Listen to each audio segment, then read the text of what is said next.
It says we're live. Oh, hey, the video popped up as soon as I pressed that. So that is good. I believe this should be working. Hello, everybody. Welcome to Behind the Scenes of AV Rant. I'm back. So this is our first Q&A episode of 2020. But this is the behind the scenes. You're just watching the live stream. So there might be technical glitches going on because that often happens.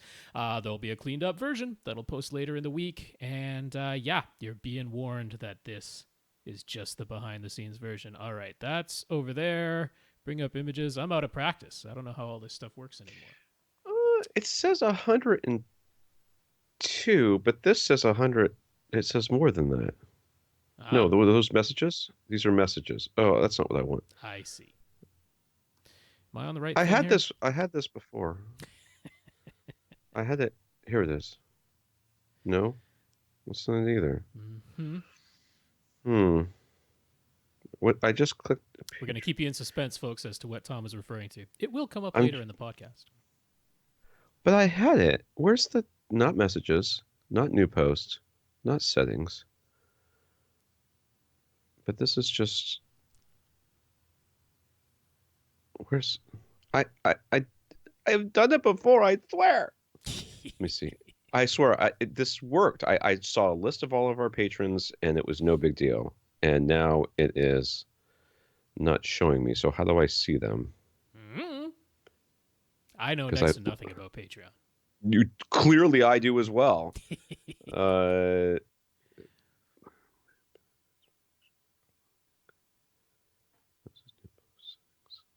over here.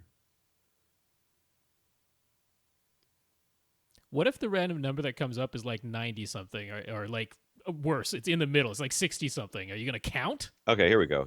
Active memberships. Is this me? Oh, I'm not pledging anybody. Okay, that's not the same thing. No, that's who you are. If I just click on this number, will it just show me? If I just click on that, will it show me? No, it doesn't do that. I mean, there must be a way to see who's donating to you. I mean, there was. Let me look on our live stream chat. Maybe someone is writing to us as we say this.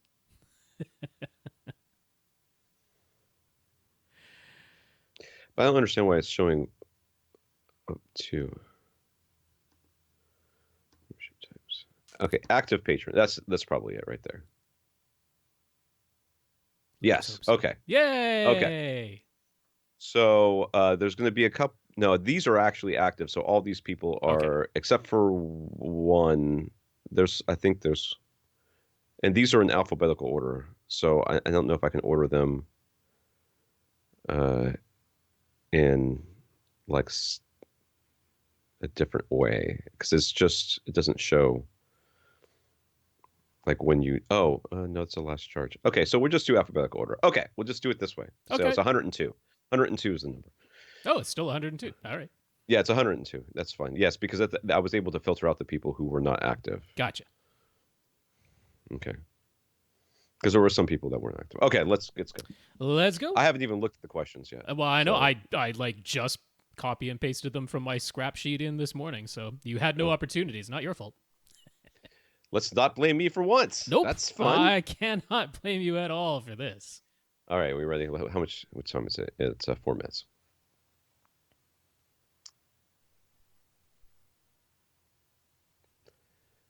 Welcome to another edition of AV Rant. I'm Tom Andry, and I'm here with Rob H. This is AV Rant. It's your home theater and AV questions answered, and we really are back to answering your home theater and AV questions. The first time in 2020 that we're doing so. I'm back after an unexpected absence last week. Now, I'm Canadian, so it's my natural inclination to say I'm sorry I was away, although I know that you'll be like, you don't have to apologize because it was a medical emergency. Not making that up. Not me, but a family member of mine was emergency admitted to the intensive care unit on Monday night. And so I was away dealing with that. So happy to report. I'm not going to get into details, but happy to report they are on the mend. They're out of the intensive care unit at this point. So things are looking up. We're going to take it a day at a time. Hopefully things continue to improve day by day. So that is the update. And yeah, I'm back. Here we are. We're going to answer a ton of questions. We have a huge backlog. quite literally don't need to apologize because you're never absent from the podcast anyways. It is very rare. If your excuse for being gone was I didn't wanna, that would be good enough for all of us. That would be fine. I want to and say it gave me a chance to do a podcast with Lee that wasn't focused on questions, which I mean, in my explanation, and I don't know if you listen to the podcast, but my explanation of Rob's just going to want to answer all the questions again anyways was absolutely from the heart. That's accurate. That I can't contest that. And I want to say a big thank you to Lee Overstreet. Thank you very much for filling in on what was very, very short notice, although he's not exactly surprised by that at this point.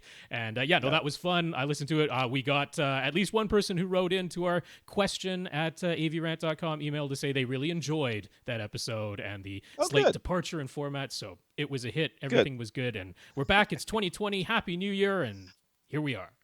So weird. I feel like I'm the curmudgeon on this podcast, and then Lee comes around. I'm like, geez, dude, lighten up. The future's it's not so bleak. There's going to be fun stuff. There's going to be drones everywhere. He's like, oh, she who not should be named is spying on me. I'm like, shut up. She's not. I mean, she is, but who cares? People are like, well, what about giving up your privacy? And then, we won't have any privacy anymore. I'm like, we never had any privacy. Well, now I feel useful for contrast. Here we go. All right. This is AV Rant, the podcast that answers your home theater and AV questions. To get your questions answered, all you have to do is ask us by emailing us at question@avrant.com. You come to avrant.com, leave us a comment, facebook.com/avrant podcast, youtube.com/avrant. Yep. Where we won't let you... you opened the comments for the SVS one. I opened the comments for the SVS one because I wanted them to be able to comment there. I think I opened it for the Phil Jones interview as well. But that's about it. I hope people enjoyed in fact, I know many people enjoyed the interview episodes that were posted over Christmas and New Year's I'm so glad we weeks. talked about those baskets. Yes. I'm so glad we talked about it. So. Oh my God, dude. And nobody else is going to give you that perspective, evidently. So. No. It's going to be, every review is going to be, well, they've got stamped baskets, so clearly they're cutting corners. Oh, it's coming out on the forums. There's people like, oh, SVS is sold out. It's all just about profits now. I'm like, there you go. It's exactly what we predicted. That's exactly what we said. I'm so glad we talked about it because you weren't going to get it from anybody else. Mm-hmm. I mean, I looked at those baskets and went, clearly stamped, but holy crap, that's a lot of metal. So, this is... I'm so glad we talked about it. Okay, contact us directly. Rob at avrant.com. His Twitter's at FirstReflect. I'm Tom at avrant.com. My Twitter is at avrant_Tom. Now, I want to talk about how the podcast has helped me. Okay. For a second. Yes. So during my sojourn during the holidays, we did a house swap with a couple up in Asheville, North Carolina. We swapped houses. So they came down here and stayed in our house where we had to lock 2/3 of it off because my children are filthy slobs. And they are just a couple with a couple of dogs. So all they needed was the bedroom, the media room, and the kitchen. That's all they needed. So we scrubbed the heck out of those and then locked everything else up because it's a mess. Well, they called me and said, your projector shut off. And I'm like, thousands of miles away. I'm like, what do you mean? Like, did the power fluctuate? No. Did you hear a fan running? No. Well, that's okay. That's not right. Is there a blue light on the side? No. Okay. It sounds like it's like 100% dead. I sounds like it's dead. I'm like, okay, well, fortunately, because I'm me, I have another projector. So I sent my dad over and he set up the other projector, which nice is like 15 years old. It's been sitting in my closet forever. So I came home and the other projector was set up and it wasn't quite squared up to the screen correctly. And the color, it was just not going to work, Rob. Okay. I was like so depressed because the black levels were garbage. My 13-year-old son, when it came in, looked at the screen and said, "What's wrong with the picture?" I'm like, so bad. The colors were off. It's just so bad. So I'm sitting here and I'm struggling. I pinged Rob and I said I'm having projector issues. And I said exactly what I just said, which is it just shut off, no fan, no power. And Rob, your response to me was. I said, I've heard of that happening if, say, your filter has just become dislodged. It's a safety feature. The projector will refuse to turn on at all if your filter is out of, where it should be. This thing doesn't have a filter that I can tell. I've never been able to find a filter on it. Don't you have an Epson 50-something? No. No. I thought that's what you were using. No, I don't know what I have. I don't know what it is. I don't know, but I can't find a filter to Okay. replace on the thing. But before I left, remember I was saying my bulb needed to be Sure. replaced. Yeah. I replaced the bulb. Okay. So when I replaced the bulb, there's two screws to hold the bulb, The housing or the housing yeah, to it. the flap, right? Yeah. So I secured that down, and then there's a cover on it where you tighten up a screw to keep the cover in place on Okay. top of the bulb. So you said to me, the filters may be out of alignment. I'm like, no, it can't be. I have never seen the filter. So I grabbed it to get to take the projector down from where my father put it away, and the cover came right off. Ah. I'm like, there it is. Yep. Probably. So yeah, I resecured it, plugged it in, and powered right back on. No problem. So thank God, because I was looking at those Epson 5050s or whatever they are, the new one. I was like $2,700. I'm like, my wife is never going to let me buy this, but I don't know what I'm going to do. I can't live with this other projector, so I'm so glad that this thing is working. But that right there is why you should ask questions of this podcast. Because when you ask questions of the podcast, people who hear the question say, that's not my problem, but the answer is close enough to the right answer that I need. Check in the general vicinity. That's right. And then you'll get it. And that's why us answering questions on this podcast helps not only the person that asks the questions, but all the other people. I think you should find out if your projector does have a filter, because if it does, it should probably be cleaned if you've never even known that it has a filter. I can't find it, Rob. Every time I take that projector down, I look for it. Mm-hmm. I will look again. I don't know what type it is. If it's a DLP, it might not have a removable filter because they have a sealed light path. But I'm pretty sure it's a DLP because well, it's got. I can't remember what you have. It's the lens in the middle, and it's got two fans on either. It's got two intakes on either side of the lens. It could be many projectors, Tom. No. I'm not turning it on right now to figure it out. No. You're going to drive me crazy. We'll find out later. All right. So we're going to thank our listeners of the year. Yeah, I guess it's been a month. It's been like 3 weeks. So we want to thank our listeners of the last 3 weeks. These are people that have supported the podcast in some way. So one of the ways you can do that is going to avrant.com and click on the Buy Us a Cup of Coffee link and give us a PayPal donation. So we want to thank Daniel, Matthew, Herb M, and Herb S for doing that. So thank you, Daniel, Matthew, Herb, and Herb. That's right. I'll repeat it again. Daniel, Matthew, Herb M, and Herb S. Thank you very much for those PayPal donations. It's appreciated. We also want to thank our 102 patrons over at patreon.com. Patreon is a service. It's a subscription service where you subscribe to our podcast and they take a monthly donation and give it to us, a minimum of $1, a maximum of infinity. So I haven't hit that infinity yet, but it's on the way. I can feel it. Mm-hmm. And so we thank our 102 patrons, including Alan and Andrew, who let us know that they were patrons over there. That's right. So wonderful to see 102 patrons now. This, of course, has taken us over 100, which was our goal by Christmas, which I actually believe we hit. We didn't get to mention it at the time because we were taking time off, but it was right around Christmas that we got up to 100, and it actually stayed there. It didn't dip below. I think we got up to like 103 at one point, and then it trickled back down to 100, and then came back up to 102. So yes. it was I'm very glad that we're there. Very exciting. Yes, and we'll be talking about what's coming next. That's right. So thank you, Alan. Thank you, Andrew, for being two of those patrons. There might have been other people who mentioned it.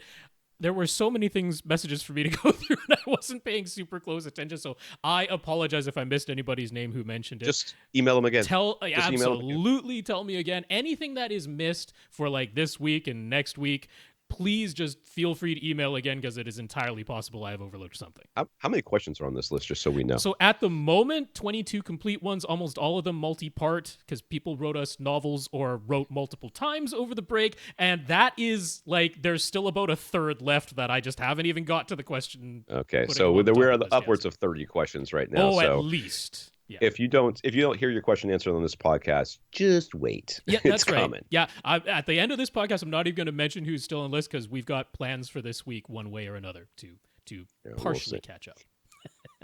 So if you can't support the podcast financially, or if you don't want to, that's fine too. But if you do figure out a way to support us, let us know what you've done, and we will mention you. So we want to mention Infinite Gary, who wrote to Gary Yakubian to say his interview on our podcast led to a PB 2000 Pro purchase. Yeah.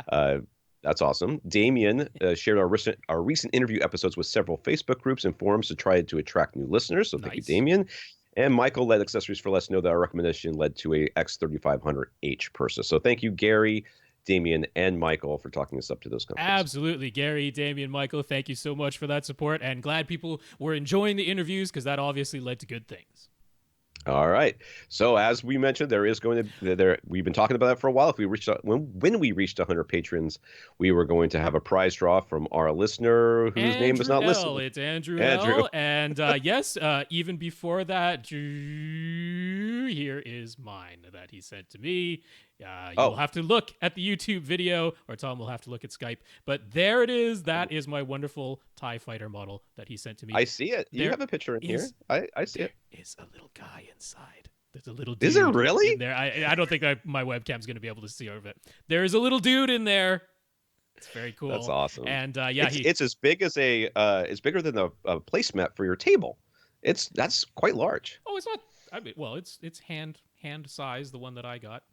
Oh, that's hand size. There you Okay, go. so what's that underneath it on this picture that I'm looking at? Oh, it doesn't matter. I see. Yeah. So there's an image. This is one of the more recent models of an X-wing that Andrew built. So this is the sort of thing that our winner will be receiving. He does have a list of models for the Show it again. winner I to missed choose it. from.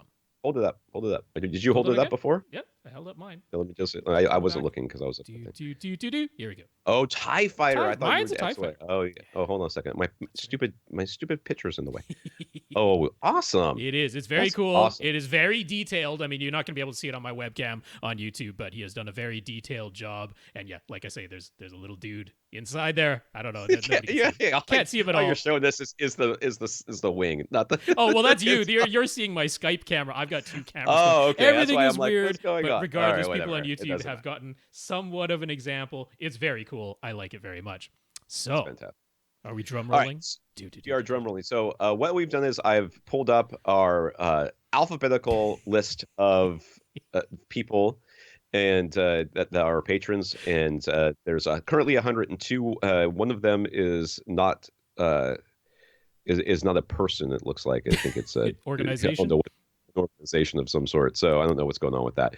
But so everybody else is a valid contestant here. They're all active patrons. There's 102 of you. So Rob will be picking a number using a random number generator on his end. Yes, I will. With a drum roll. Boom. There's a result. It's 101, Tom. The 101 person. That's going to be easy to count from the end. Thank goodness, because if it was like 50, I had to count because they're not listed here in any sort of order. 101. Okay. What do you know? All right, that would be Turned Toast. Turned Toast.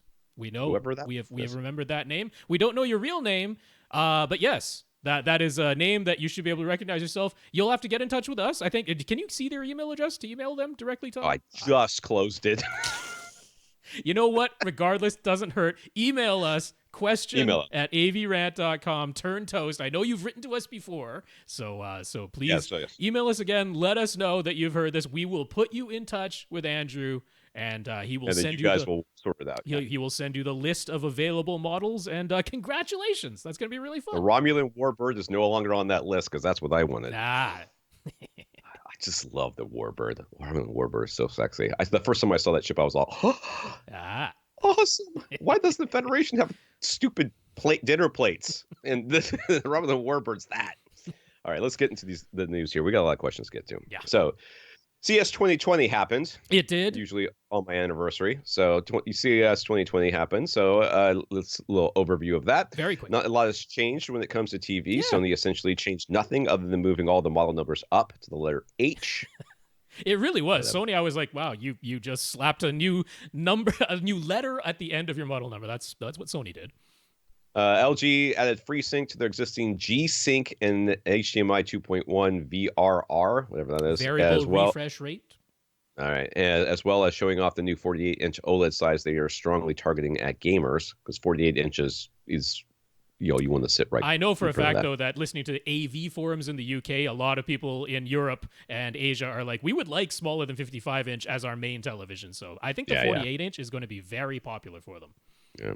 Samsung just reiterated the wall, aka QLEDs, and decided to completely remove the bezel from their flagship models. Yeah, I tweeted out how I am not a fan of, like, I want a little bit of a visual distinction between image and whatever is behind my television. I mean, I guess if you have a completely plain wall behind your TV, Right. fine. But if you have anything of any texture whatsoever, I mean, like, I want a little bit of a visual border, don't you? That's My son was watching the LSU game last night, and he was in a Samsung commercial came on, and he said, can we get a Samsung so we can have 4K?" I'm like, first of all, shut up. Oh, And second of marketing all, works. they didn't invent 4K. He goes, No, they "Oh, did okay not. then."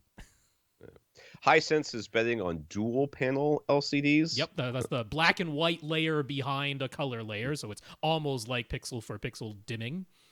And the TCL is betting on mini LED backlighting, although they didn't improve the banding of their actual LCD panels. So, Yep. we've got that. And important to make the distinction, because I have heard so many people conflate mini LED and micro LED. I mean, not difficult to do. They both start with M. They both mean small, but micro LED is completely different from mini LED. Mini LED is the exact same LCD TVs we've had this whole time with a backlight. They just made each little bulb smaller. Mini. That's exactly what it means. Micro LED is where each individual subpixel is its own really, really micro LED. So completely different technologies. Please do not conflate the two of them.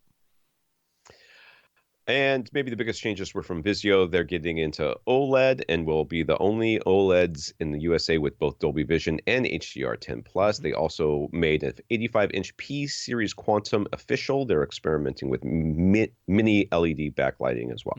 So Vizio to me looks exciting this year, and they were even asked directly about that last year or in 2019. Their TVs had banding as well, quite a bit of noticeable banding, and they were asked specifically about it, and they're like, we took steps to improve that this year because that was like the number one complaint people had. So in 2020, Vizio is aware of it and says they have taken steps, but I believe them. They're a very responsive company for the most part. The biggest CES news might have been the HDMI LLC announcing that ultra-high-speed cables require mandatory certification. So if you already bought a 48 gigabits per second or HDMI 2.1 cable, it's definitely not an official one. That's right. So this is the first time they have mandated certification. They had the high-speed premium certified, but that was an optional program that manufacturers could join if they wanted to. Now, if you're going to make so there is no such thing as an HDMI 2.1 cable. If something is being labeled that isn't a thing that actually exists under HDMI licensing. The name for it is ultra high speed. When it comes to cables, that is the name for it, is ultra high speed, and it will have a little hologram sticker. It'll have a little QR code. You can scan the QR code. It will take you to an actual, this is an official cable page when all that happens. So, but it's mandatory. The first time they've done that, and Blue Jeans Cable put up a wonderful explanation because Kurt is always very good at explaining these type of things. All right. Dolby introduced Dolby Vision IQ, which it's not lowercase L, uppercase Q. No, it is so IQ. It's IQ. Dolby Vision IQ. Which uses ambient light sensors built into TVs to automatically adjust the tone mapping so that Dolby Vision doesn't look so dark in lit rooms, which is probably a precursor to them figuring out how to do Dolby Vision on projectors, I think. Maybe. Because that's what we said many months ago. You'd have to have some kind of sensor. You'd have to have some sort of sensor on the projector that could figure out what was going on the screen, and that's what keeps it from being on projectors. LG actually mentioned how their 2019 models actually already got this, but without the IQ official branding. But that you actually can use so they have an ambient light sensor in their 2019 OLEDs, and that you actually can use that with Dolby Vision. But I mean, Tom just made a wrinkly face if you weren't watching the YouTube video, because I'm still making it. I know. Like, as soon as somebody walks in front of your TV and they block that sensor for a moment, your image dims and then comes back up, and none of that's going to be fixed. But regardless, obviously they're aware that not everybody wants to watch. Every time I've experienced anything that has a light sensor for the room, it's just led to the screen changing brightness and color and everything as you're watching it, and it happens. It's not subtle. It's like whoop. Yep. I mean, if it kind of like slowly did it, you might like not know that it was doing it, but it is quick. At least the ones I've seen. So, not a fan. But sure, I mean, there's people who will buy it specifically for that. So yeah, I guess. So as we predicted, the mono-price monolith HTTP 1 9.1.6 pre-pro was delayed repeatedly, but they said that it would come out in 2019, and they did it, just barely. They snuck in 2 small batches just before the end of December, and now they say the next batch will ship January 15th. So, yay, I guess. Yep. Whatever. Yep. So it's a $4,000 pre-pro that can process 16 channels. Where they're separating themselves from Emotiva and Arkham offerings is that they actually have DRAC on board, not just coming soon, That's right. and working out of the box. Yep, it actually is there and works. not just promised, in a future update. And future sometimes means fictional, but whatever. You do you. Yep.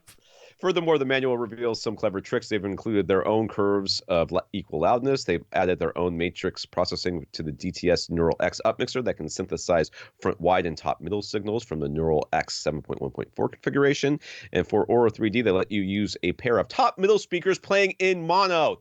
Thank you. Yes, that's right. As the voice of God channel. I'm sorry. Did the most logical thing finally happen? All of these are wonderfully logical things. I mean, this is really kind of making me want to get one of these because it's the exact thing that I wanted, which was that most of the time, these, like right now, today, as we're speaking, if you're upmixing your regular 5.1 and 7.1 content, if you want to upmix into front wide speakers, as I do, there's no really easy way to do that while keeping at least 4 overhead speakers because Neural X is limited to 11 speakers total. So if you add front wides to an existing 7-speaker setup, you can only have 2 overheads with Neural X. And Dolby's surround up mixer never puts anything into front wide speakers. So I'm like, well, what if you want 9 speakers on the floor and 4 or 6 speakers overhead?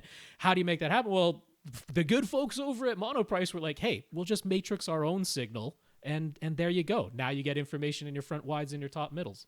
So yeah. I like it. I think it's clever. That's awesome. And letting you play your top middles in mono as the voice of God makes too much sense for anyone else to have done it. Only Monoprice. And Trinov. I swear, somebody over there has 2 brain cells to rub together because that's literally all it takes for that Aura like, 3D thing to happen. The one thing Dirac lacks is something akin to dynamic EQ with curves of equal loudness, and well, we'll just put our own in there. Yay!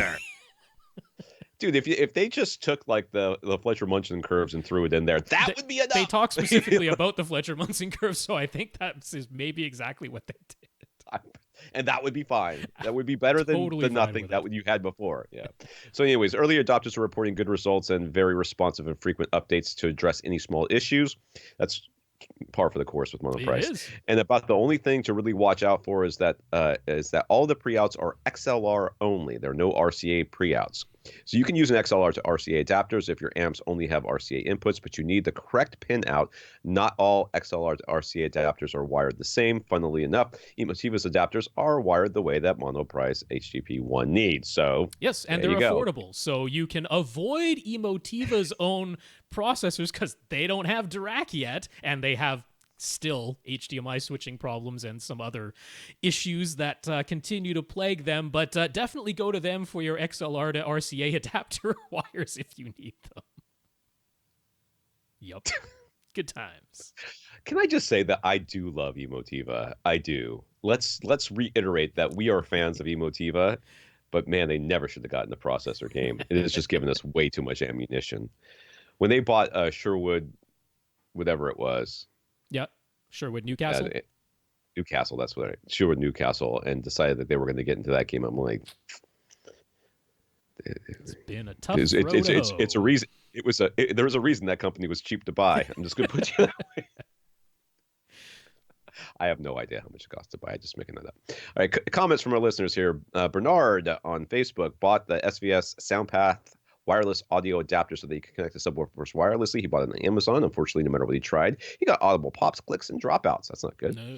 He doesn't think this particular product lives up to SVS's reputation for quality. For example, they include cables and adapters are all extremely cheap feeling, so he doesn't recommend it and was disappointed at first when SVS said that all they could do was replace the unit since he had gone past the Amazon return period, which I've done before.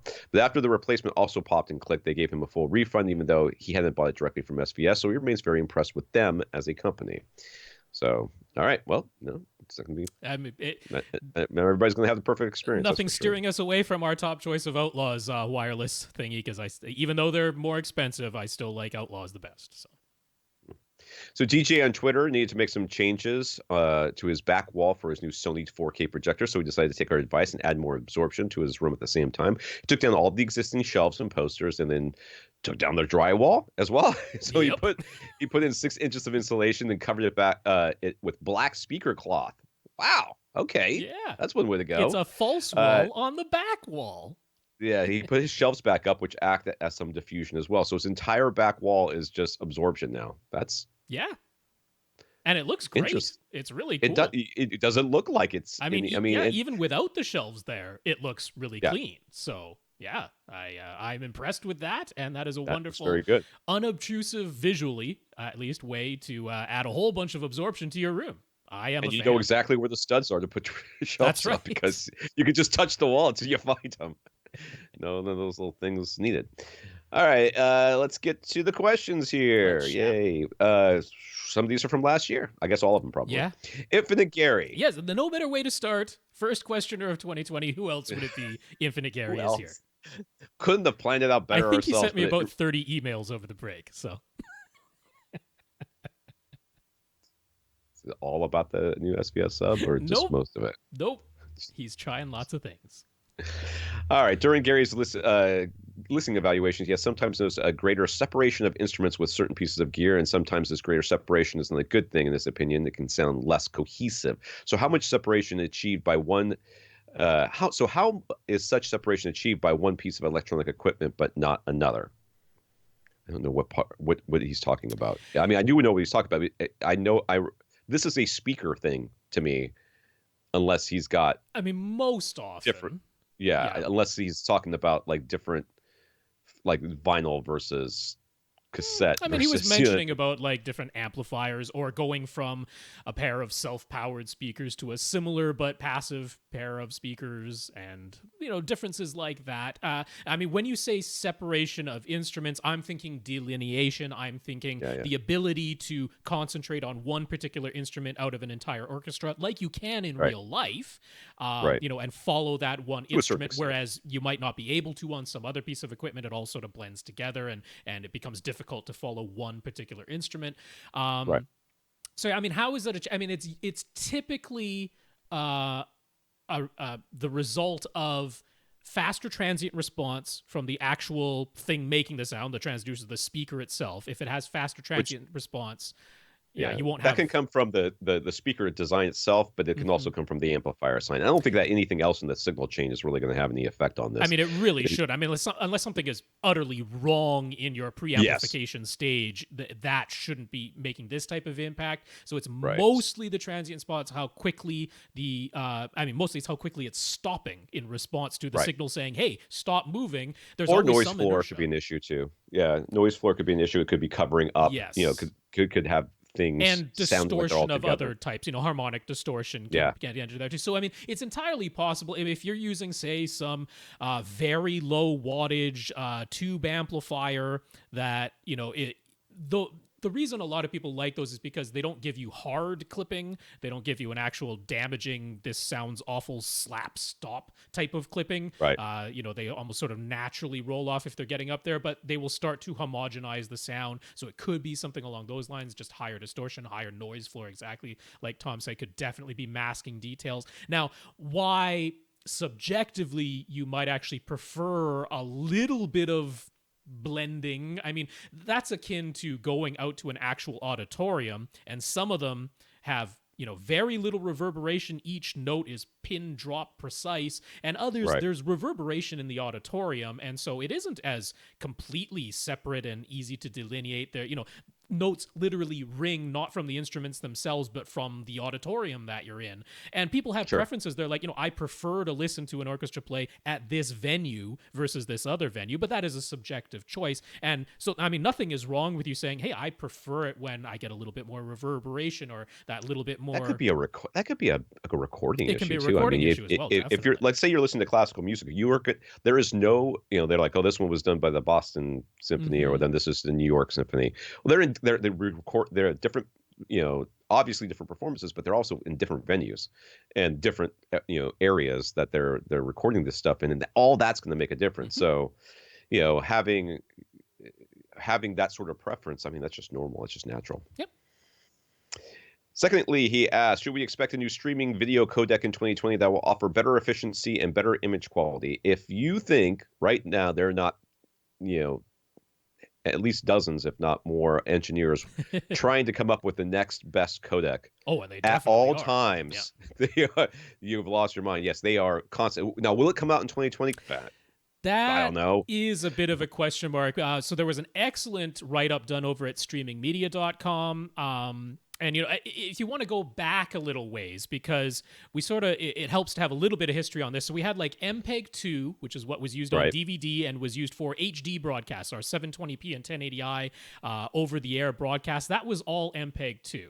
And that was basically a total universal success, because that was like the codec of the time was MPEG-2. And then we moved over to MPEG-4, which was also known as AVC, the Advanced Video Codec, or also known as H.264.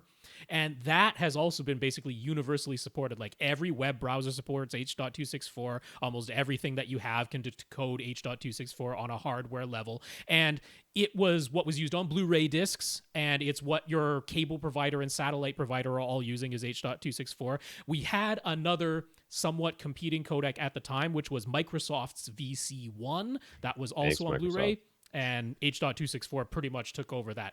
So then, moving on to Ultra HD now, on Ultra HD Blu-rays, we're using H.265, which is also known as HEVC, the High Efficiency Video Coding. So that was supposed to be the next one from the MPEG group to take over from H.264. It is the only codec being used on Ultra HD Blu-rays, and it's pretty much the dominant codec used for anything that is HDR, because the HDR programming is, very worked out for H.265. But they started charging higher royalties for it, and that has led places like Google, for example, to be like, we're not going to use it, we're going to use our own VP9. And there's another group called AO Media that's brought out a competitor that they call AV1, which is supposed to be royalty-free, but they're basically being sued by the MPEG group because they're like, hey, you're using some of our technology, so they're probably going to work out a licensing deal and have to charge royalties of their own.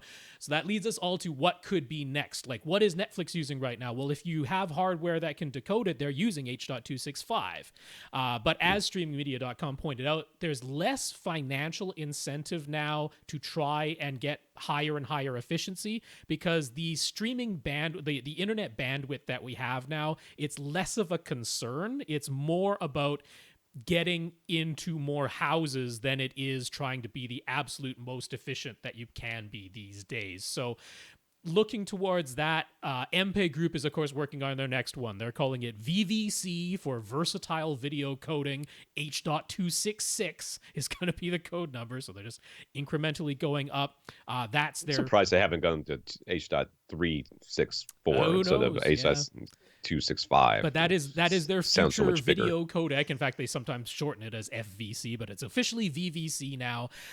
It's supposed to be up to 33% more efficient than HEVC, but the AO Media Group is attempting to make AV1 just as efficient as what VVC will be. So again, we'll have these, one supposedly royalty-free, one having a lot of royalties. If the MPEG Group has learned anything from HEVC and charging higher royalties that didn't go over so well, maybe they'll correct themselves. Learn a lesson with from VVC. that. That's kind of the hope. But yeah, VVC is definitely coming. It's not really expected to be mainstream until 2021. So when Gary asks, is this going to happen in 2020?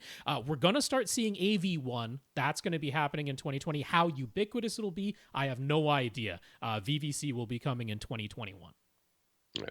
So as we predicted, Gary has started to see pixel density and pixels per inch talked about a lot more when it comes to TVs as opposed to just 4K or 8K.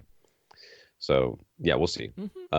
we'll see. I actually had a conversation with somebody, and they were like, I was talking about the micro, the the wall displays, the micro LED displays, Yeah.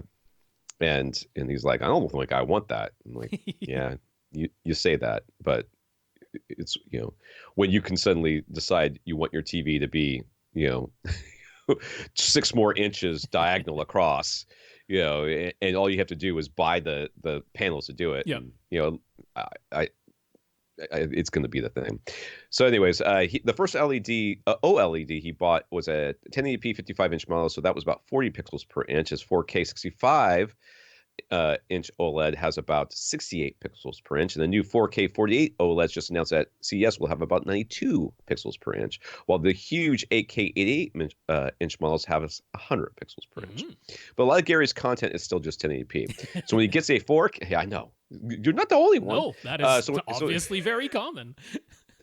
So when he gets a 4K 48 inch and compares it to his 1080p 55 inch, should he expect the 48 inch to look way sharper when he plays 1080p content because of it being 92 versus 40 pixels per inch, or does one-to-one pixel mapping versus upscaling mean his 1080p TV will still look the sharpest for his 1080p content? Well, it's actually a really good question here because there's a lot more to it than just pixel number.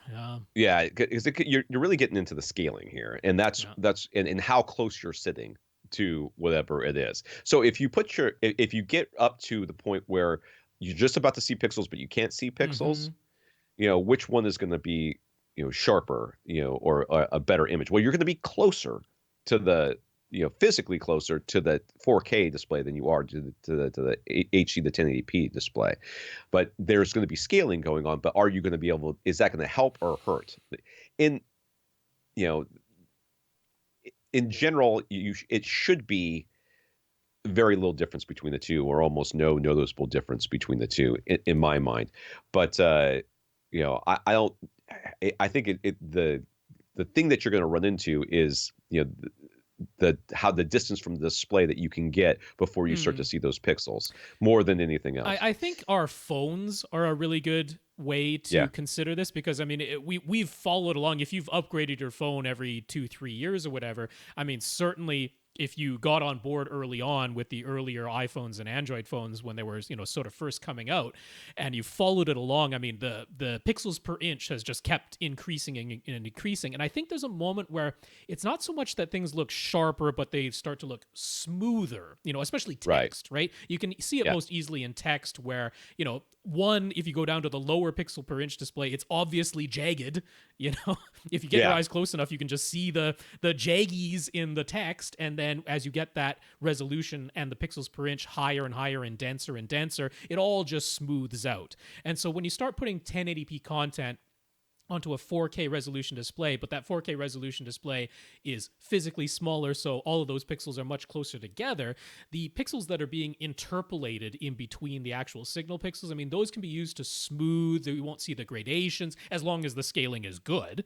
You won't see the gradations. You won't see the jaggies. So will it look sharper? That's really tough to say, but it will probably look smoother, if you want to use another subjective term, because you'll have that ability to get rid of what might have been jagged. I think the differences would be almost, negligible. I mean, you could sit there and figure it out, like if you really tried. But if you set up a 4K versus 1080p display, in a room and sat across from it like you normally would, are you really going to notice that much of a difference?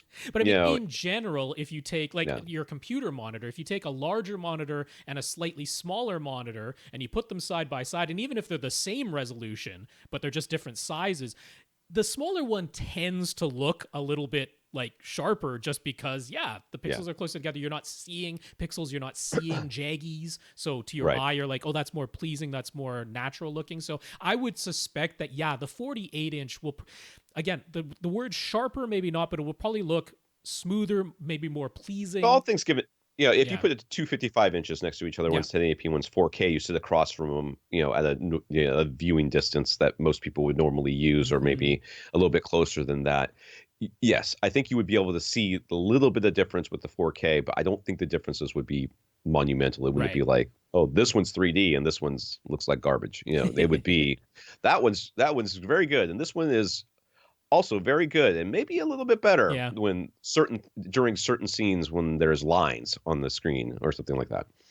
All right, for his upstairs room where he has his up-firing Atmos set up, Gary was considering adding a second subwoofer. He has his old SVS PB12 Ultra downstairs, downward-firing sub in his front left corner. It's really the only place he can put such a large box in his room, so he never measured its frequency response. He just ran Odyssey, and subjectively, he thinks it sounds good. There's only one seat to worry about, so who cares?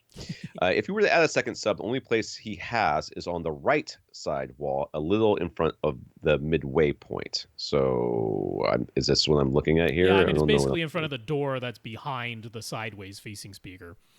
That's what is that sideways facing he has speaker a doing? stereo setup facing 90-degree perpendicular to his right. 3-speaker setup. What is that? What is that cabinet? Is that a TV on the ground there? It is a that what TV that is? below his center speaker. That's what's going on. Man, this house. Yeah, that's what. Anyways, he wrote SVS and they advised that since he only has one seat, if he can confirm with measurements that his single sub is already performing well, there's no compelling reason to add a second sub. And furthermore, with front left corner and not quite middle of the right side wall placement, there's no easy way to predict the dual sub results. You might end up with a bad null that EQ cannot fix. So Gary dragged one of his other subs into the room to give it a try, and he thought the results were good. And he took the explosions from an 8 to a 10. Subjectively. Mm-hmm. So he ordered the PB 2000 Pro, which now sits in front of that door. It does. That's, so everything SVS said, I agree with. Yep. And what what you did, I also agree with. If you have a second sub on hand, which, isn't going to permanently live in the room, but you can temporarily take it in there to give it a try, totally the right thing to do. Exactly. And then because you can't really, without like complex math, figure out what that sub's going to do. And you did exactly the right thing. Mm-hmm. And your results were like, hey, I think it sounds good. Then buy the other sub. So he's never measured any of it. And please, Gary, don't. He's just plugged them in and run Odyssey Multi-Q XT32 and evaluated with content. So if he lucked out, as it seems that he has to have done in this case, is it worth worrying about any further? Should he still continue to? Well, since he's probably already taken the measurements and it's way too late for this, I'm gonna say you should not have taken the measurements. I don't know. If you're Rob, you're taking the measurements. Oh, yes. To me, there's definitely a point of diminishing returns when it comes to tweaking this stuff. You can make yourself absolutely crazy. So rather than sit there and struggle with it, and try to eke out, a little bit more of a flat response by doing some things with the EQ, just go, it sounds pretty good. And if you notice something wrong, that's when you do something about it. Right. I mean, my inclination, certainly for myself, is not necessarily to measure with Room EQ Wizard, for example, but I mean, I'm going to listen to a bass sweep. There's no way you're going to stop me from listening to a bass sweep. That's where I would listen to that bass sweep, and I agree with you on this. I would listen to the bass sweep and go, I'm not noticing anything egregious here, or it sounds pretty good to me, and then that's as far as. If you did that, and all of a sudden there was like a huge there's one place where there's this obvious like, oh, the sound just went away for a little while there during that bass sweep. I would figure out what that peak was, and that's where I would stop. Yeah, that's where I would stop. Yep, yeah. I am in agreement with that. Daniel has a B6 OLED, and sadly, it got burned in. Sorry, Daniel. He watches a lot of local news, and he did have the OLED light setting above 40. The burn is rarely noticeable when watching movies, but it bothers him just knowing it's there, so he's considering a new TV. Are newer OLEDs any better when it comes to burn-in? Well, I mean, are you going to change the backlighting so that it's where it's supposed to be? Because I mean, if you're gonna abuse it, it's gonna get burned in. I mean, I think that's. I mean, and I'm not saying that you abused it. I'm saying that this didn't have to happen. I mean, supposedly, so going back to 2016, there have been 2 panel changes, like the actual way that they manufacture the panel, has changed twice since 2016 with the B6 models. Okay. And with each iteration, they've basically increased the physical size of the red subpixel, which is the one that tends to get the most image retention or burn in, is almost always the red subpixel. And each time they've increased the physical size of it. They've also added more protection software into it. The logo detection, that if it detects static logo, will actually dim that part of the, or actually it kind of dims the entire image. I wish it only dimmed the local part where the logo is, but it kind of dims the whole thing. But they've put more in because, I mean, this is obviously something they're aware of that they are attempting to address. When they were asked about burn-in at CES 2020 specifically, they said, again, they've got, new processing now. They're up to the Alpha 9 Generation 3. They said they've done even more to try and prevent. They have the new filmmaker mode, which goes ahead and sets the OLED light level. And I love that it does this down to 25, because that is actually the correct setting now. So if you combine all of these things, the chances of you getting burn-in on an OLED are really, really low. But we can never say it's utterly impossible. But have they improved when it comes to burn-in? I will say yes. They have actually changed the manufacturing and the software. Yes, they are improved, but it's still not impossible. So where can you find out the exact number of local dimming zones of various full array local dimming models? Well, OLEDs don't have that. OLEDs don't have that, but of course he's considering, if he doesn't want any chance of burn-in, now he's going to be looking at an LCD. Of course he's going to be looking at one with full array local dimming. The best resource I can point you to is Vincent Teo over at HD TV Test, because when he reviews a TV on his YouTube channel, it's just HD TV Test over at YouTube, he authored his own test pattern so he could count the local dimming zones, and he always mentions it. So that's the best resource I've found.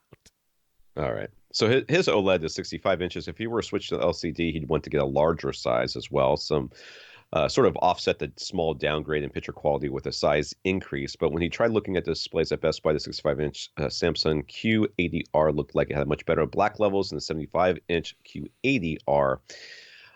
And stepping up to a 75-inch Q90R would cost more, obviously. So what do we think he should do?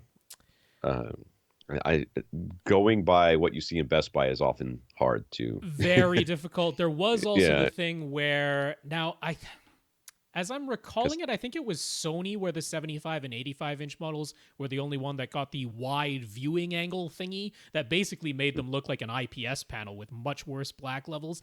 I think in Samsung's Q80 series, they had the wide viewing regardless of the size, but I'm not 100% sure on that. There's a possibility that it was only the larger 75 and 85-inch sizes that had the wide viewing angle filter thing that they put on there that for a fact made the black levels worse.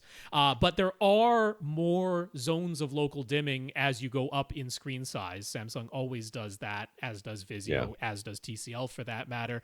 But of course, there are not as many local dimming zones in the Q80 as there are in the Q90, and it's like 4 times as many local dimming zones as the Q90 versus the Q80. It's not an insignificant amount at all. Yeah, it's a significant amount. So the QLEDs from Samsung, they're trying to make their QLEDs look as close to OLED as they can. So they are aggressively going for the local dimming to make blacks look black and trying to reduce any haloing around small bright objects. The downside of that is that if you're looking at something like a field of stars, some of those stars actually get dimmed so much to avoid the haloing that they kind of disappear or you can barely see them. Whereas on the OLED, you see more stars. So there is a trade-off to be had, but if you what you want are the inky black levels and as little haloing as possible, Samsung's QLEDs are about as good as you can do. The Q90 has the most local dimming zones by far. It's at least 4 or 5 times as many as the step-down Q80. Why the 75-inch looked considerably worse than the 65, that I'm going to blame on Best Buy, because that isn't just like, as far as I know, not just an inherent thing. I'm pretty sure that ultra-wide viewing angle filter is on all the sizes. So you can double-check that one specific thing, whether or not it has the ultra-wide viewing angle. But if they all do, then you can, I mean, they will 100%. And it's a sales tactic, and while I don't necessarily appreciate it, I do understand it, and that's make this one look good because this is the one that people are most likely to buy. And, then if somebody comes in and definitely wants the bigger one, they're going to buy it anyways. It doesn't really matter. Yeah. So that's. But I mean, if you're not going to get an OLED and it seems like what he really wants are the inky black levels, then Samsung's QLEDs are about as close as you can get with an LCD. Sony tends to go for very, very accurate as far as tracking the gamma, tracking the electro-optical transfer function, but it means the blacks don't look as inky black, and they will try to retain the highlight detail, and they'll be like, well, if we're going to show you this star, the black behind it and around it is going to be dark gray. There's no way around it. So that tends to be Sony's approach. And then, as we were mentioning, with Vizio and TCL, they, at least in the 2019 models, tended to have some banding in the LCD panels themselves. So the Samsungs are pretty much the way to go if it's not an OLED. All right. Joe says he just started listening to AV Rant in 2019, and he already used our advice to purchase some Boston Acoustic Soundware 4.5 speakers for Atmos. They're working great and were easy to install. And he's got them, it looks like, on the ceiling. So that's pretty cool. Yeah, they're like mounted to a soffit, those images that he has across his, I think that's his back wall, or maybe, but I think it's his back wall. I don't know if those are acoustic panels, but they sure would make sense if they were. So yeah. Looks good. Yeah, that looks like I know. I doubt it. It looks like one of those 3 things that you can buy like at. Yeah, I have seen acoustic panels where they do stores. that exact same thing though, where they take the image and spread it across. In any case, I'm glad those were easy to install. That's the whole idea. So, anyways, he knows I got annoyed for that one episode where all we did was go through settings, but he got a Panasonic UB9000 Ultra HD Blu-ray player to go along with his Sony A1E OLED and Marantz SR7012, and the 9000 has so many settings, and he's just hoping to confirm what he's done. He's done. He just wants us to confirm it. So, anyways, he's got, let's see here. It looks like I've got images to look at. So, his HDMI, this resolution, he's got auto. That's correct. 4K 60 output is 420. Now, which is... normally I'd be in agreement with that. He was probably listening when I was talking about the Apple TV 4K settings, where I was saying 420 makes a lot of sense because it just sends out what the video signal already is. But the Panasonic Ultra HD Blu-ray players are superb at chroma upsampling. Something has to turn it into 444 at some point, because ultimately the TV only understands RGB. So the original 420 signal, which is what is on the disc, at some point has to get chroma upsampled to 444 and then converted to RGB. You can sort of choose where that happens in this case, but the Panasonic players are superb at it. So in this case, I would set it to 444. I would change that one setting, the 4K 60 output. I would change that to 444 in this instance. All right, the 24p output, he's got to auto. Correct. HDMI video output mode, auto. Correct. HDMI audio output more audio only, Correct. Which he's probably not even using. He's probably not Dolby Vision setting is on. Yes, because your A1E does support it. Good. And the HDR10 Plus setting is off. Also correct, because your A1E does not support HDR10 Plus. So that's all good. One change to make there. In his advanced settings, he's got the color mode as YCBCR. Correct, yes. Which is auto. Yeah. Deep color output auto, 12-bit priority. Now here I would try setting it to 10-bit priority, because that is what is actually on the discs, and there isn't a compelling reason to up-bit it to 12-bit. And Dolby Vision, which is in 12-bit, will still come out as 12-bit because it is still an auto but 10-bit priority setting. So instead of the player adding bits for no real reason, it'll just send what's on the disc out of the disc, and that's a good thing. So I would say 10-bit priority there. All right, HDR color gamut output is HDR BT 2020, or auto. Correct. On that one. SDR to HDR conversion that should be turned off. You don't want that happening. You don't want stuff that is SDR being turned into HDR, so turn that off. So HLG to PQ conversion is off. Correct. His HDR display type is an OLED, which is true. Now, here the thing is, that is actually what sets the HDR optimizer level in the Panasonic player. Okay. So this is the thing where, regardless of what the disc has been authored to, the Panasonic will go ahead and re-author it to whatever setting you have had. And unfortunately, they don't just tell you the nit values, they gave them names. And the 9000 gives you more choices than any other Panasonic player. Now, if you set it to OLED, it's gonna output everything as 1,000 nits. And your Sony should do a really, even though the Sony can't actually get to 1,000 nits, it was designed to do its own tone mapping of 1,000 nit content very, very well. So this is almost certainly an extremely safe setting.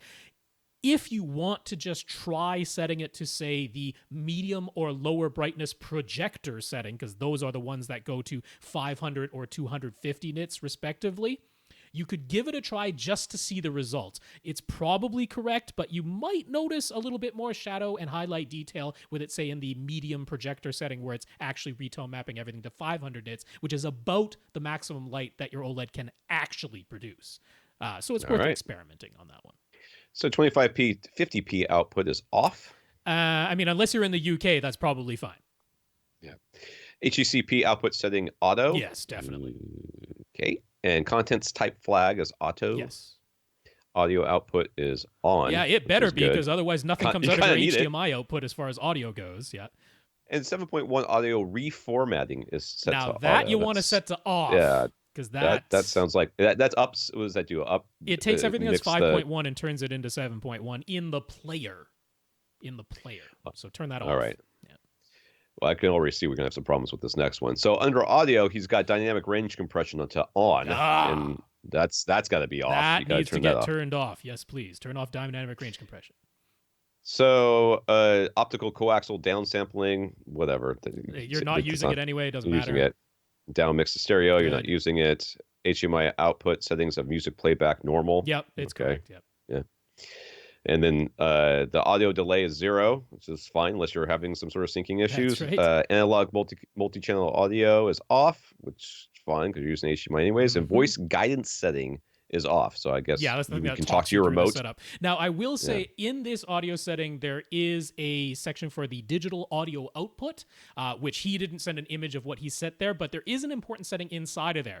Everything inside of the digital audio output should be set to bitstream in your case, but you want to turn secondary audio off, because if you do not turn secondary audio off, you will never get Atmos. So that's nice. Turn secondary audio off. That's an important setting in here. You know, okay, remind me to talk about the Xbox, because I figured something out about the audio of the Xbox. I thought that we fixed it. They kind of have and they kind of haven't. All right. Again, under audio, we've got settings for high clarity sound. Audio output is audio. This is for video playback. Output section, whatever. Yeah. And front panel display. Honestly, is on, all of these are just fine. There's nothing to be done here for the high clarity audio. So the only other thing I will mention is over on the left hand side, way down at the bottom, there is a section for system, and under there, I would suggest turning Viera Link off, because that is Panasonic's name CEC? for CEC. Yeah. Burn it with fire. Yep. So there you go. Oh. Geez, this is not the end of this question. Not quite. These are quick. Who is? I can't scroll up fast enough to get to. What's his name? Joe. Joe. All right, Joe says Vincent T.O. from HGTV Test mentioned that if you use the 444 setting, then the Panasonic is actually converting 420 into 444. Is that correct? Yes, because Rob just said that.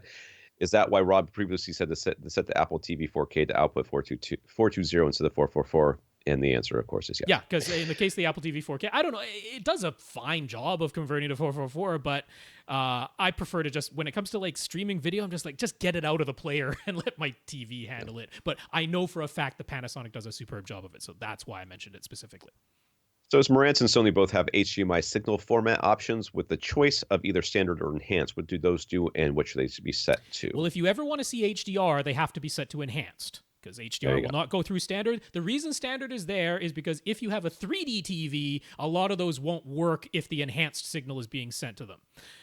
You don't have a 3D TV, so enhanced. No one does anymore because we've all moved on. I do. 3D TV is dead. It's only Rob is Dr. Frankenstein of 3D TV. Brian on Twitter. Brian has an Onkyo 787 receiver, and he ran Accu EQ. It seemed to nail the physical distance of the speakers, which is what we expect. In this case, at least in his case, his fronts and surrounds are all exactly the same distance from a seat, and Accu EQ agreed with the measured distance. But even though these 5 speakers are exactly the same distance from a seat, and there are actually 5 identical speakers, Accu EQ still set different trim levels, particularly surrounds, which were bumped down 3 dB. Why would that be the case? Because it's not just the direct sound. It's everything else in the room. That's right. You have a room. You have a room that is impacting the sound. And where you set that microphone, was it direct? Was there any impedance, like, say the back of the chair between your surrounds and your, or although between you might the expect speaker? It to bump them up if it did that. Up in that case, right? But no, I mean there are reflections happening around your room. I mean, even though as much as we talk about, it's not like in deep bass where the room basically takes over what you hear. You do hear sound that made a straight line from your speaker to your ear, but there is still reflected sound going on. And I mean, what if one side of your room is open and the other side is right up against a wall, as is the case for many people? Or, you have half of a back wall or something like, the reflections that each speaker is producing at your listening position can be significantly different from each other. So just a lot of times the surround speakers might be behind you and firing straight towards each other, so you're getting off-axis sound, whereas your front speakers, you might have them towed in a little bit more directly towards you, therefore you're getting more direct sound, which means that your back speakers might be turned up a little bit because of and it can also be the case where the distance from you to the speaker is identical, but the distance from each speaker to the wall behind it is different, and you get boundary reinforcement. I'm betting your surrounds are right up against walls, and maybe your fronts are pulled away from the wall. So the fronts aren't getting boundary reinforcement, the surrounds are. That could be why it bumped them 3 dB down.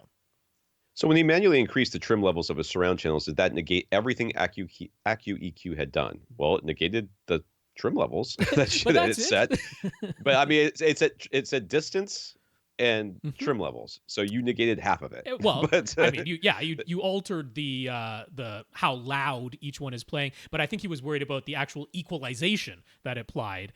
Did it turn that off? No. The equalization is still active.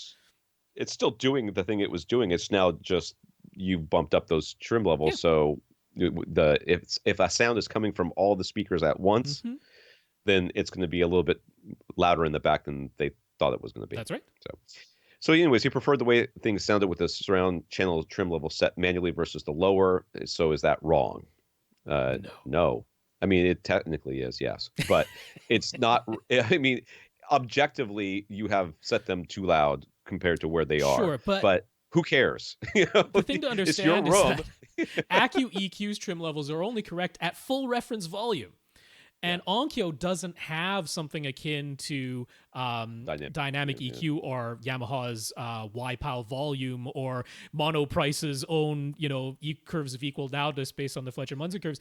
Onkyo doesn't have that, so chances are you aren't playing it at full reference volume, and we are not as good at hearing things that are a little behind us or a little above us as we are things that are in front of us. So chances are you are creating your own curve of equal loudness in a way for the listening level that you prefer. There's nothing wrong about that.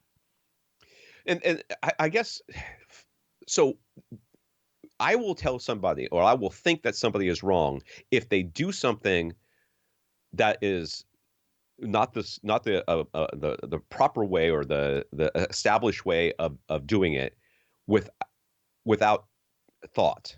Okay. So if, for example, if somebody comes to me and says, I have set up my theater in the way that they were supposed to, that, I did all the stuff, and then I listened to it, and then I decided that I wanted the bass to be a little bit louder, so I bumped up the subwoofer by 3 dB.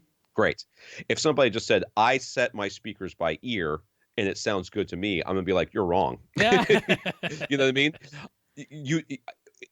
If you do it right and then you decide to make changes because of preference, fine. Sure. If you do it wrong and refuse to do it in a way that gives you a setting that we know will be correct, objectively correct, then then I'm going to tell you that you've got some issues. You've got no issues. You're set it up, you let it do its thing, and then you said, you know what? I want the surrounds to be louder. I can understand that. Surrounds it's very nice to have dramatic, it's more dramatic sometimes, more engaging to have that sound come from behind you. It's like, oh my God. And again, I'm in anywhere sound. below full reference volume, if you had something like dynamic EQ, it would have done that. So you're fine. So we'd like some clarification about how to make sure he's using the correct listening mode. He couldn't recall ever seeing Atmos, even when he was playing something he was certain was Atmos from Netflix via his Apple TV 4K. He thinks he's only ever heard upmixed Atmos. I know those were his words. I want to upmixed Atmos is what he wrote. Yeah. So, but when he wanted to try the DTS listening modes instead, and when he was playing something that he was certain was Atmos from Netflix, he couldn't get any DTS listening mode options because it won't let you. So, could we clarify how he gets Atmos, how he gets upmixing, and how he gets DTS modes instead when he wants them? Okay, so what did he say? What receiver he's got? I forgot. It's the 787, the Onkyo 787. So, yeah, yeah, is this one of those receivers that they didn't allow that if it was Atmos, it played, if it was Dolby, it played Dolby, and if it was DTS, it played DTS? No, that one didn't have that. But there's a little bit of misunderstanding, which is like very, very understandable misunderstanding. Yeah. This stuff is not self-explanatory. And what you get on the Onkyo, you have your remote, and it has 3 buttons. One of them says movie/TV, one of them says music, and one of them says game. And you can press any of those, and it will cycle through all of the available listening modes for whatever signal it is that you're playing. And it usually gives you a little on-screen thing there that shows you the list of available listening modes as well. So I want to make first clear that there is no such thing on a technical level as upmixed Atmos. There is a Dolby surround upmixer. That is the name that they give for it. If you have installed speakers in your ceiling or upward firing speakers, and the name for it is not Atmos.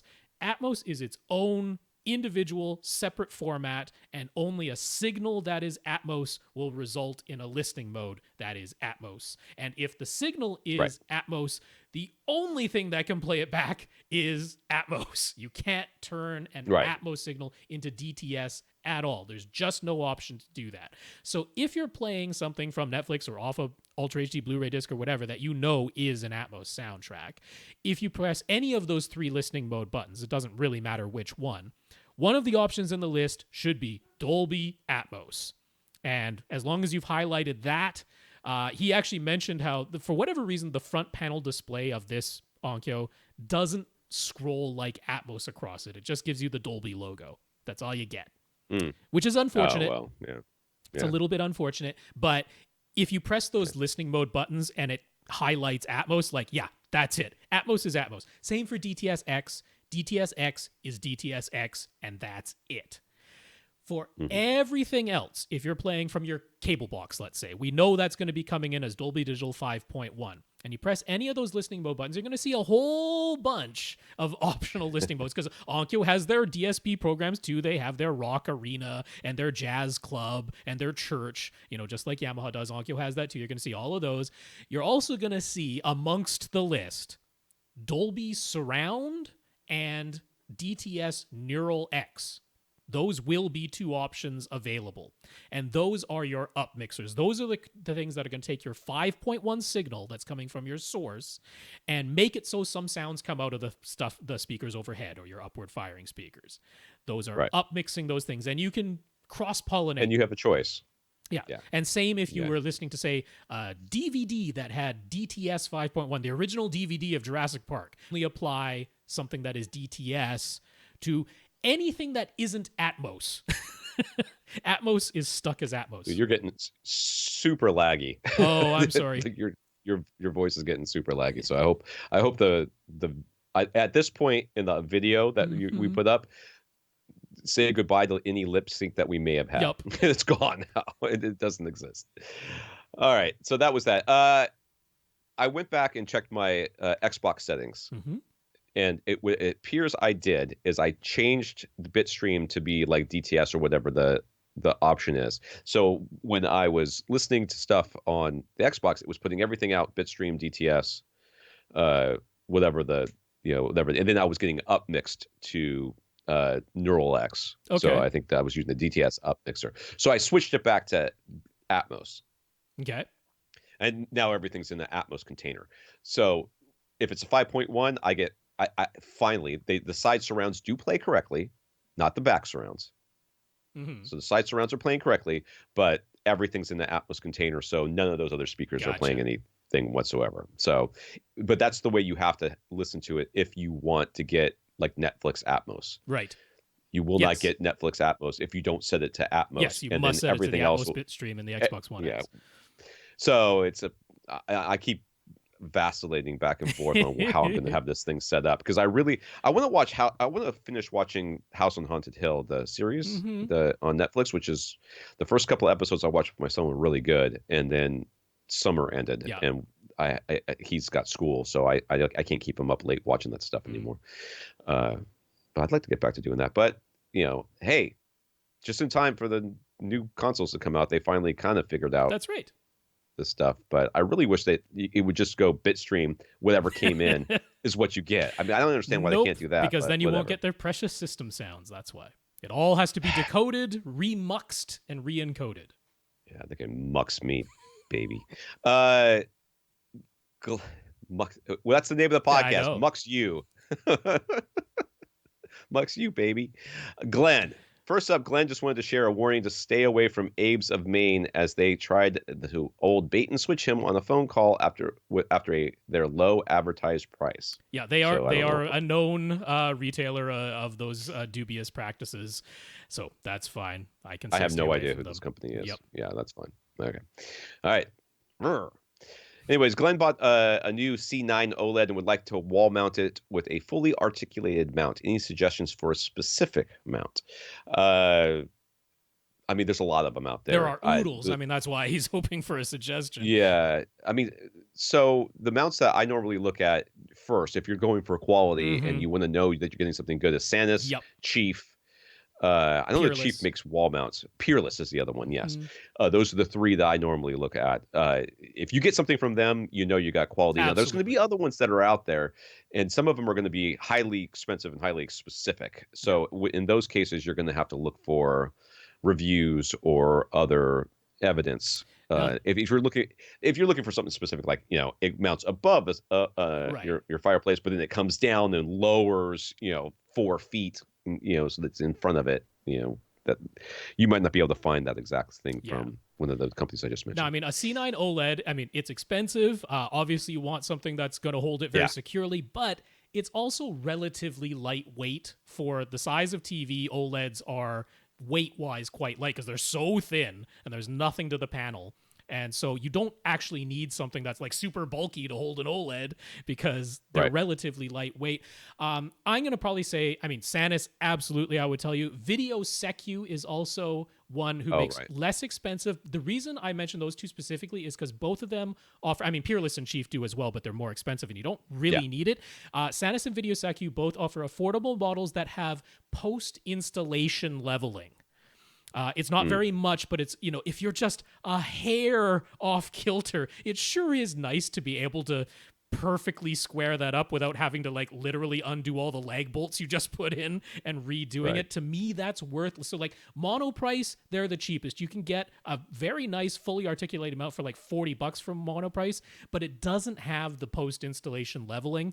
And for like $30 more, which is about what the Video Secu costs, about $70 for their one that is fully articulated and can do post-installation leveling, I'm like, it's worth it.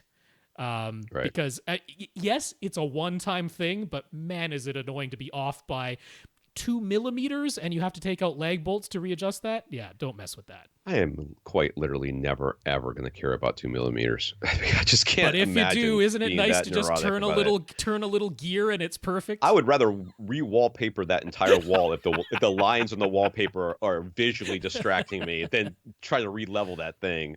Take out those lag bolts. But given that we're talking like $70 versus $40, I think it's $30. Not a huge expenditure of money. Yes, I think.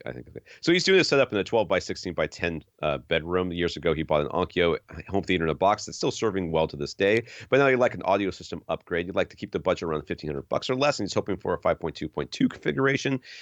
$1,500, huh? That's $1,000 of subs right there. So if you go crazy, that's why I've mentioned alternatives. So it's a small room, so something unobtrusive would be nice, but sound quality is his top priority. What do we suggest? 5.2. You could do like NHTs almost and a couple of SVS, the smallest sealed SVS subs for this room. Let's see. So that'd be what, about $750 in speakers plus. No, they're up to 125. Yeah, they're 125 each. Oh my God, they used to be $100. I know. No, they're 125 each. And if you're actually going to go for 2 SVS subs, that's $1,000 right now, which is why I don't really think that's the way to go here. I don't mind your budget. I don't think you're being unreasonable. This is a bedroom. Yeah. And if you don't quite get down to 20 hertz, I'm not going to cry over it. So I am quite literally going to cry over it. I'm going to complain the entire time. So let's go. So, I mean, the NHT Super Zeros would be perfectly great choice here, $125 a piece. Maybe you get 5 of those. I am also going to suggest Ascend's HTM 200 SEs. Those go for $300 a pair, so $150 each.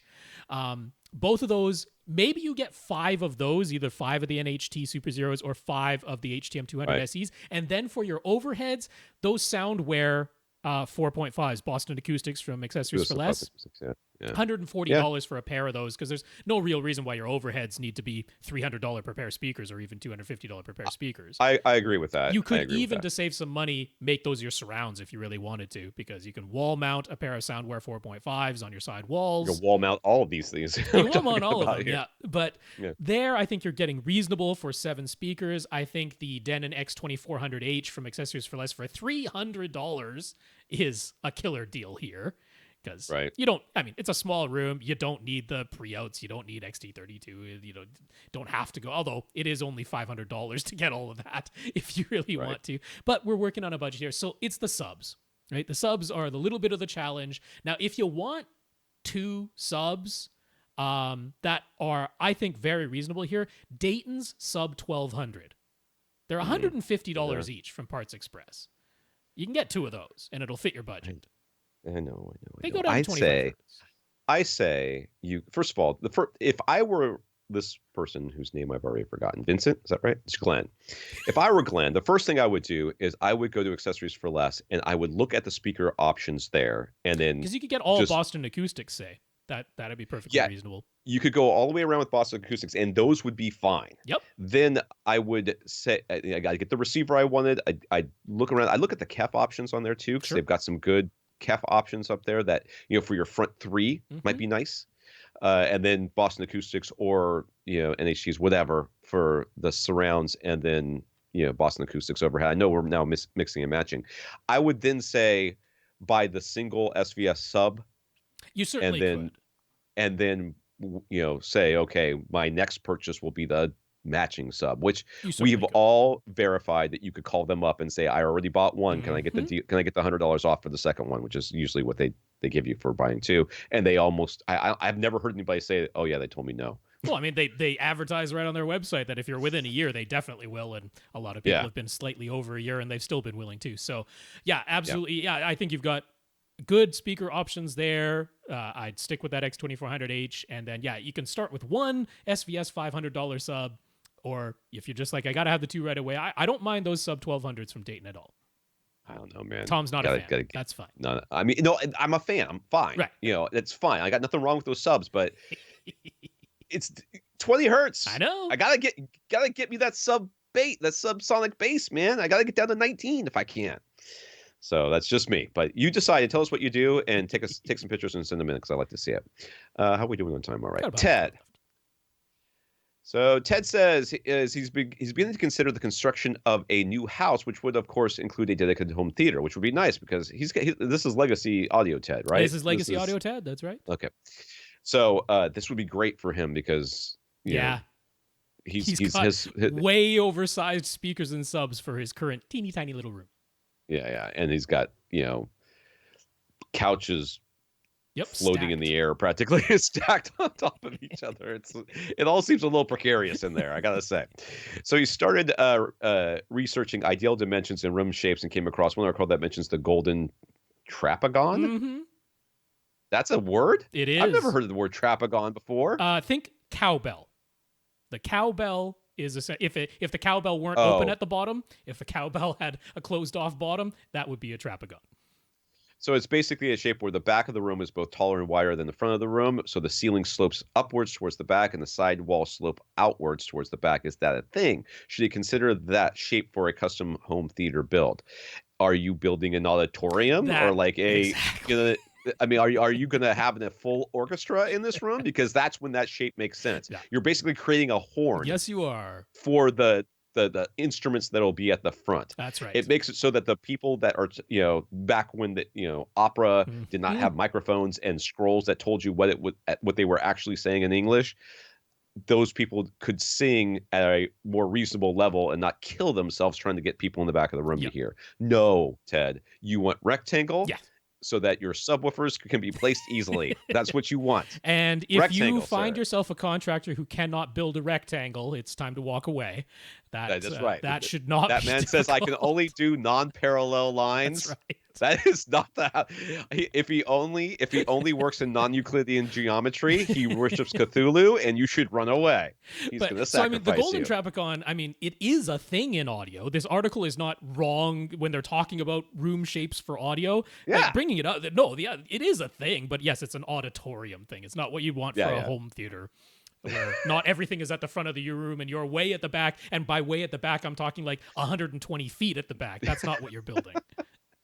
Yeah, that's non-Euclidean geometry. I cracked myself up. Don't you? Chris on Twitter. Chris wants to build some DIY backer boxes for his in-ceiling Atmos speakers. He's planning to seal the seams and put insulation in the boxes. Is it okay to build them out of OSB?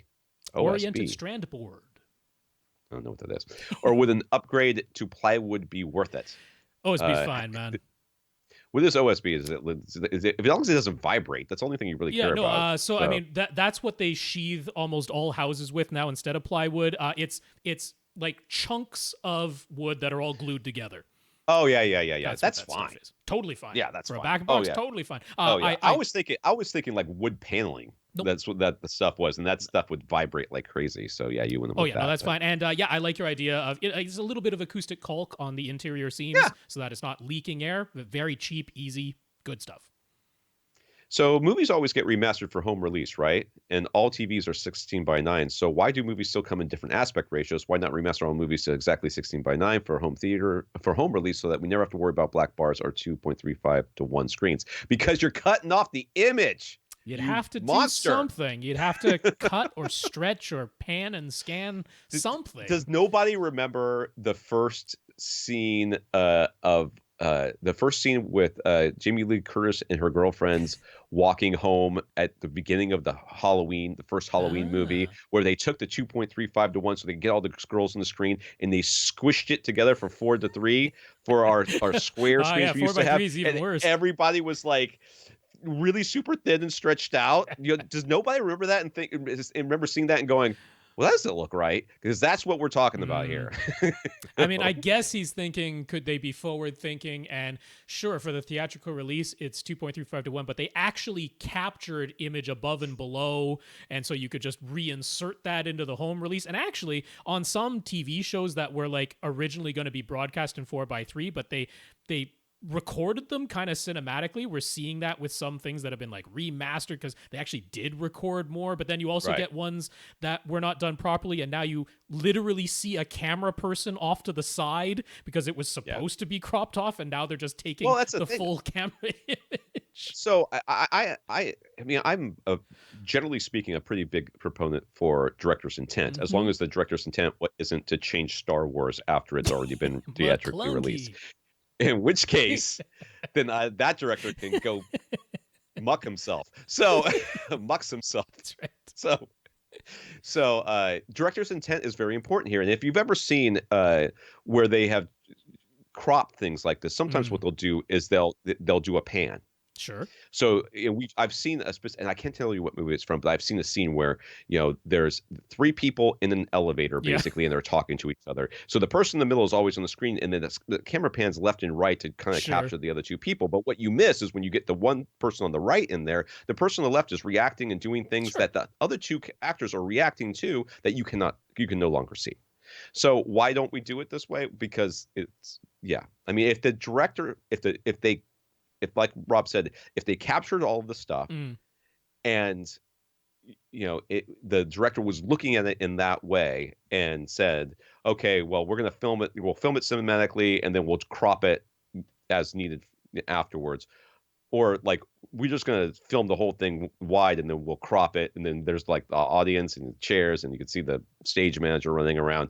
No, we don't need that. So yeah, No, generally speaking, whatever the director. movies are made in all kinds of different shapes, and Yeah. I want to see the whole image as it was intended, and that might mean black and bars on top and bottom. It might mean black bars to left and right. It could, or it might mean that the black bars change their location throughout the movie as the aspect ratio changes, because some movies do that too. That's right, Dark Knight. So yeah, unless somebody filmed it on the iPhone, in which case then they would vertical, in which case I'm never watching it. Hey, I'm it's sorry. Quibi.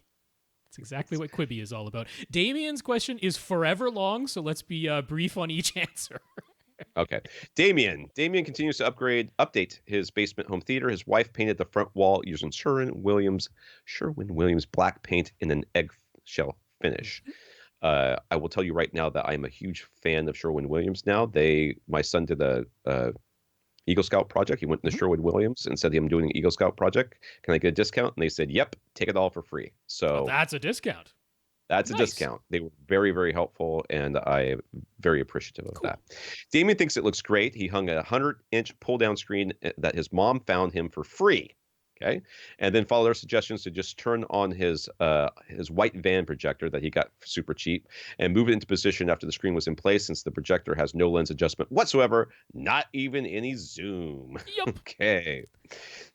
But hey, barely cost a thing, so that's all right. Close off the hallway. Yeah.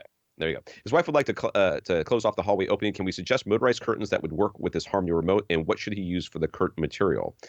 So blackout curtains is what you want. And Rob's going to tell you what, because I'm seeing these questions for the first time right now, and I didn't have any time to research. I just bought blackout curtains for my bedroom, because when we went to this people's houses up north, they had blackout curtains in my bedroom, and my wife was all, we need blackout curtains. I'm like, we have blackout curtains. So I just hung them. But then I didn't have enough for all the windows that I needed to cover up. And so I ordered some more from Amazon. Not all blackout curtains are made the same. Right. Okay. I will tell you that right now. So the ones I got from Amazon, I did not do any research. They just looked like the ones I had, and I just grabbed them. Well, they were both smaller and thinner. So my blackout curtains that I've had hung in my home theater, the wall that is covered, that the blackout curtains are covering, has never shown any light except for like a little bit around the curtains. But when I took the curtains down, the back of that curtain, almost all the black is gone. It has absolutely been bleached by the sun. Wow. That's how much sun has come into this, come in through that window. And so when I put the ones from Amazon up there, I'm like, I can kind of see light coming through these right now. So make sure you do your research on that. Rob, what should you give? Yeah, so as far as the motorized ones, I mentioned this company once before. It is ME Techs, I believe. It's a capitalized ME, so ME Techs. But yeah, they have some nice, not too expensive, motorized, remote controllable curtains. So that's a great one. It'll absolutely integrate with your Harmony remote, no problem. So that's a good solution there for not crazy high money. As far as the curtain material goes, I mean, I can point you to two places which are Acoustical Solutions and Rose Brand. Both of them have not only blackout curtains, but ones that are listed as acoustic curtains. They're supposed to have some absorption to them. None of them are as good as even 1 inch thick insulation, okay? So let's not go nuts thinking that curtains are a replacement for full acoustic panels. But if you want to get a little of everything, then those are two places that have that type of material, Rose Brand and Acoustical Solutions, and ME Techs for the curtain rod. So his wife liked the theater as a whole to have a darker color, including the ceiling. So do we have any recommendations? Because he's got a drop ceiling and his grid is 2 foot by 2 foot. So should be easy enough to find some gray or black to put up there. Yeah, again, Acoustical Solutions is a great place for this, because I know he wanted to address acoustics a little bit as well. So they have black or dark gray tiles that they actually have ones that are meant to be somewhat sound barriers, like they're multi-layered with some mass-loaded vinyl added to the backs of them so that they actually do block some sound, so that's worth considering. They also have your regular acoustic ceiling tiles like what you would find in an office building that are a little bit of absorption, but in a black or a dark gray color. So Acoustical Solutions, good choice for those. So he bought the Ascend Acoustics CTM 340 SE front speakers, but the left-hand door at the front of his room that opens towards the screen wall would crash into the speaker if he put his fronts where he ideally would like to have them. We previously mentioned that he could perhaps move the front speakers in front of the door, but that puts them unreasonably close to the front seats since the seats were moved closer to the screen to get his desired field of view. He wants to eventually increase his screen size when he gets a silver ticket and a new projector. Should he move seats back and live with a smaller image for now? Having the speakers in front of the door puts them at a 45-degree to the left and right so they don't line up with Dolby's guidelines. Should we stop there or should I keep reading? No, we may as well keep going on that. Yep. Okay. He looked into maybe having the door swing out rather than in, but since this is an exterior door, that isn't an easy or cost-effective option. So his only other thought is to reverse the swing, make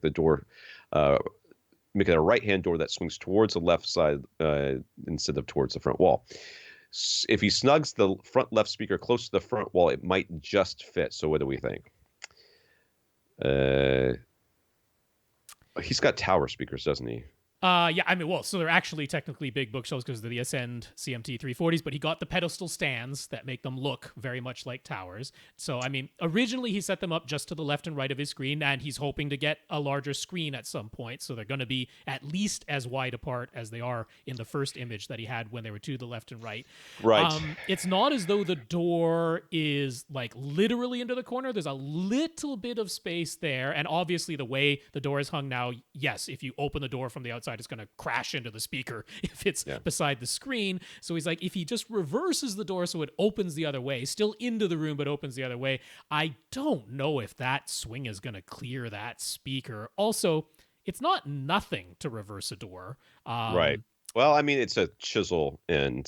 yeah, I mean, they actually have those already, like the shape of the hinge things you can attach to like a roto zip type of thing. If you want to make it easier. If you just want to hire a handyman. But then you also have to repair the other side. Fill in the other side. Hinge. That's right. I mean, all of that is entirely doable and cheaper than buying a whole new door. So that is still a cost savings. But I mean, I'd want to make darn sure that it is going to work because there's no point reversing the door if you still can't open it with the speaker where you want it to be. I do agree, though, when you see that image of where they have to be now, if he brings the speakers in front of the door, like it's too far to the left. That is a crazy angle to your your front listening position. They're almost surrounds at that point. They're like 2 feet away from being they're surrounds. Like front wides, really.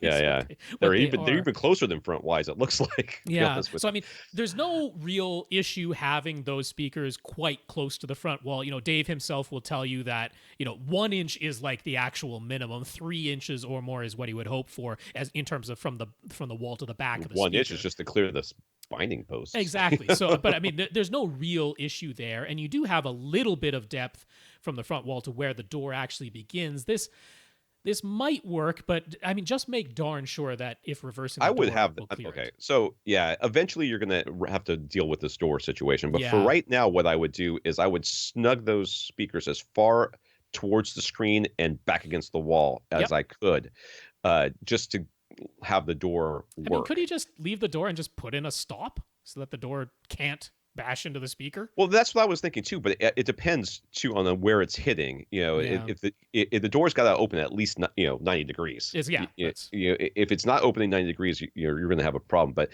you can get special hinge attachments and stuff that will stop the door from opening. I mean, if you try to open a door hard enough, it will open no matter what. You could even put one of those it. doorstop blocks that attaches to the floor. Yes, that would you'd have be to break the door to go past that. Yeah, you might have to break the door to get past it, but you could do it that way. But I would, I would consider doing all of those things before I considered flipping that door. Yep, me too. So, okay, in the speakers situation here, he bought 5 Ascend acoustic speakers. In total, he mounted the HTM 200 SEs on the side walls. Bottoms are 47 inches off the ground. His surrounds are in front of his second row of seats. The back wall is way behind. He could put a second pair of those just slightly behind the second row. Should he wire those as surround backs or a second pair of side surrounds, or just forget about the back row? Does anybody ever sit back there? His kids sit back there all the time. Do your kids care about the surround? I would not make them surround backs. They're not in the correct position for surround backs. I would make them a second pair of surrounds. Sure. I would wire them that way if you really wanted to do it. Yep. But I would not do it any other way. Okay. Agreed. He wanted RBH in-ceiling speakers for Atmos because they ought to match well with his Ascends and because they offer back cans, but he doesn't have a convenient authorized dealer in his area. Are there some other in-ceiling speakers that check all those same boxes that we could recommend? How do you feel about becoming an RBH dealer? I know. You contact them and say, I This want to is not become the a first dealer. time we've had this problem, and the easy answer is you become a dealer, you sell yourself a pair of speakers that are seriously discounted because you get the dealer price, Or two and pairs in then this case. the two pairs in this case, and then if RBH needs you, that they need to tell somebody that if somebody contacts and says, hey, do you have a dealer in this area and you're the dealer, maybe you make some money on the side. I mean, that's literally the answer here. It's the easiest answer, and it saves you a bunch of money. If you want to buy something else, Ascend, well, not Ascend, Aperion, don't they have in-ceiling speakers They have that would in-ceiling match speakers that are very nice, but they don't have any like dedicated backer boxes that they also Right, sell. right. Now, making backer boxes, especially since you have a drop tile ceiling, is not that complicated. You need 1 cubic foot of internal volume for essentially any in-ceiling speaker. You could just go with the Dynamat Dynaboxes, although they're kind of overpriced for what they are. But that is another option. I certainly like the Aperions as an alternative choice in terms of sound quality that will match very nicely with your Ascend speakers elsewhere. So I would probably, if you don't want to become an RBH dealer, then that is probably, I wish there were a super easy answer to this, because there ought to be, and we kind of begged SVS to do it, but it doesn't seem like they have that plan. So yeah, I'd probably just point you to the Aperions, and just, you can, again, like we just talked about, some OSB and a little bit of insulation, and there's your backer box. Really cheap for you, really easy to install above a drop tile ceiling. So he made the mistake of taking exact distance measurements for his speakers and projector, and that left him with no slack. So rather than having to purchase another big spool of speaker wire and redo everything, he was thinking he could just run his existing wires to a wall plate, and then he could add new short wires from the wall plate to this AV receiver. Any reason why a $25 wall plate from Amazon would be a bad idea? Sounds expensive, $25 for a wall plate, but other than that, well, it has all the connections in one nice little 3 gig wall plate. That would be fine. Yeah, there's absolutely no problem with this. Wires connect to wires all the time. That is totally fine. Yeah, that's no issue at all. Go for it. So some folks online have been speculating that they've blown the HDMI board on their AV receiver because they've tried using it with a long passive HDMI cable. That's not how electricity works. If you're not on YouTube and can't see my face, flummoxed would be the right adjective to describe it. Okay, so he's using a 25-foot HDMI cable. Should he go active instead? No. Does it 25 work? should work. If it's a premium certified high-speed HDMI cable, there's no reason why 25 feet it shouldn't work. He's running it to like the world's cheapest projector. I'm sure, as long as a signal is getting through, you'll be fine. 25 feet. 25 feet is about the limit I would go with a passive cable, but that should be fine. And yeah, what they're talking about, that type of speculation, HDMI boards, unfortunately, on many AV receivers do burn out quite frequently. It's still an issue. It's not the length of that's not how electricity works. So the second row of seats are off the bed risers he was using temporarily as his whole couch fell backwards when the kid jumped on it. See? Ted? But Ted's is pressed right against the back wall. There's nowhere for that couch to go. So he found some DIY plans on AVS forum for an 84 by 60 by 8-inch riser. Just a 2x8 frame with two 2x8 beams inside and plywood on top. No airflow, open bottom. Should he fill it with insulation or sand? Sounds like you actually need more. It sounds like it's going to vibrate if you don't put more cross beams in there. Yeah, I'd put some cross bracing. I'd put some really cheap insulation in there, not to act as a bass trap or anything, but just so that you don't have any literal resonance of sound inside of that hall. The thing's going to act like a drum, but you don't have to do anything much more complicated than this. This is fine. He's going to have a low pile carpet, but a carpeted floor, so it's not like it's going to rattle on it. So that'll be fine. You can carpet. You can carpet and then carpet actually lets air pass through anyway. So if you just keep the sides, keep the sides open, and you carpet the top, and then put either fabric around the bottom or just carpet the sides as well.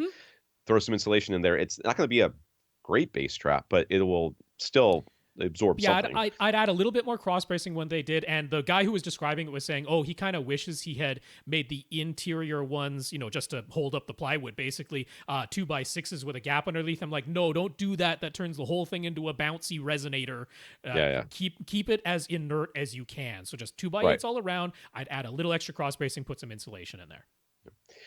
All right, so he's making some frames for acoustic panels. They're $5 each. I don't know if he's selling them or not. But anyways, 1x3s cut at Home Depot so that insulation doesn't need any trimming, and it looks nice. If you're seeing the images, it's just a picture frame with 3 back braces, basically. Square, totally fine, man. That's great. So do you hold off on placing them until he's finalized his front speaker and front row seating placement? I mean, for the ones you're going to put at the first reflection points, yes. For the rest of it, you don't have a whole lot of options here. So I would put it front wall, back wall, and then any place else you can put them. So whatever. Hold off on the side wall first reflection points until you figured out your speaker and seating position. But you can do everything wall. else. That's fine. Throw them up there. So his back wall is 29 feet away. So this makes sense to follow our usual advice of having panels on the back wall. Yes. Or should he just focus on the fronts and sides of it in this case? No. Yes. Put it everywhere. Sound still goes to the back of the room. Yep. So he has an opening on that right side into the hallway, and the plan is to close that off with a curtain. Should he put up any panels in that hallway? I mean, I guess you could. The sound is going to bounce around back there, but I wouldn't. I don't. This is not where I would put the majority of my money. No, I wouldn't focus too heavily on that. And if you go with a nice, thick blackout curtain, no, it's not a panel, but it's also not absolutely nothing. So I wouldn't be too concerned about treating the hallway. Now, if you take the whole hallway and you fill it up with insulation, it'll make a very now you won't be able to leave the room ever, but you've got 2 doors. So you've got a door going somewhere. So maybe just take that door. All right, let's stop it here. I know we only did 8 questions, but you and I can take a short break because I need to eat some lunch and I need to let this dog out. Yep. And I need to get some air into this room before I melt. Yep. It's 80 degrees in Florida. This is ridiculous. It is January. Yeah. Can somebody please save me? It has been snowing here for a week. We finally got actual Canadian weather in Vancouver. So we'll take a short break, and then we're going to come back, and we're going to do a second podcast for this week. But it will not. I have to be done by 2 p.m. and it is now noon, so we will take a half an hour or so, and then we will restart. Okay, we'll do some more, and good stuff. So if you want your question, if you want your question answered on this podcast, just ask. I know we're going through a lot of questions right now, but we will be going through yours as well. Mm-hmm. So we are dedicated. We'll catch up first in, first out for the most part. Yep. So just ask us that question at avrant.com. And we'll thank our listeners of the week. You see, we are on question 9. So let me go back to the top here. Thank our listeners of the week. We're going to thank Daniel, Matthew, Herb, or Herb and Herb, if you are something to sprinkle on top of my taco. Yes, Daniel, Matthew, Herb, and Herb. Thank you for the PayPal donations. And we'll thank our 102 patrons over at patreon.com, including Alan and Andrew. That's right. Patreon.com/AVRant Podcast. If you'd like to sign up for an automatic monthly donation. Alan, Andrew, thank you for being 2 of our newest patrons. And 102 Patreons. Yay. And we're going to thank Infinite Gary for talking us up to SVS, Damien for talking us up to Facebook, and Michael for accessories, talking us up to accessories for less. So thank you, Gary, Damien, and Michael. Yeah, Gary, Damien, Michael, thank you for the support. And let's say congratulations once again to Turned Toast, who we will put you in touch with Andrew and get you one of those wonderful models that Andrew has made and is donating as a prize. That's wonderful. I actually cleared out a corner of my home theater that had a chair in there that my son had destroyed for the Romulan warbird when it gets here. I am a quiver with say it, patient. Yes. So for AV Rant, I'm Tom Andry. And I'm Rob H. Now go out and listen to something.